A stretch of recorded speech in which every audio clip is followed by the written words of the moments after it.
Asal mula muncul nama Mulyono untuk Jokowi, Kaesang, murka, pamer rompi Putra Mulyono. Penampilan Kaesang Pangarep yang mengenakan rompi warna hitam bertulisan Putra Mulyono saat belusukan di Kabupaten Tangerang mendadak menjadi sorotan publik dan menjadi viral di media sosial, Rabu, 25 September 2025. Diketahui rompi yang dimaksud berwarna hitam, dengan tulisan, Putra Mulyono, berwarna pink di bagian punggungnya, serta siluet seseorang yang menyerupai Presiden Joko Widodo, Jokowi.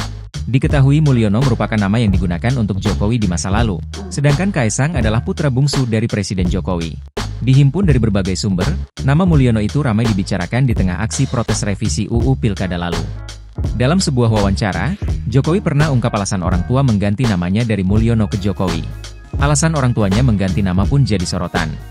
Jokowi menceritakan asal-usul pergantian nama dari Mulyono menjadi Joko Widodo karena dirinya saat kecil sempat sakit-sakitan. Nama Mulyono, yang berarti, mulia, saat itu dirasa tidak cocok untuk bayi kecil itu. Oleh karena itu selanjutnya namanya diganti menjadi Joko Widodo yang berarti anak lelaki yang selamat dan sejahtera. Melansir dari wartakotalive.com, usut punya usut. Nama Mulyono disebut-sebut lantaran nama tersebut ialah nama awal yang digunakan Presiden Jokowi saat lahir di Solo, 21 Juni 1961. Saat itu Jokowi tidak langsung diberi nama Joko Widodo, melainkan Mulyono oleh orang tuanya.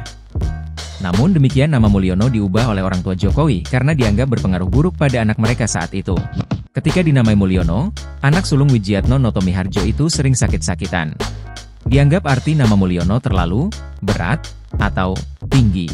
Jokowi kecil tidak sanggup menanggung nama itu. Ternyata dalam masyarakat Jawa, nama Mulyono sering digunakan untuk menamai anak laki-laki. Arti nama Mulyono adalah mulia, kemuliaan, atau memiliki kemuliaan. Sementara nama Joko Widodo memiliki arti selamat dan sejahtera, sehingga diharapkan Joko Widodo menjadi manusia yang selamat dan sejahtera.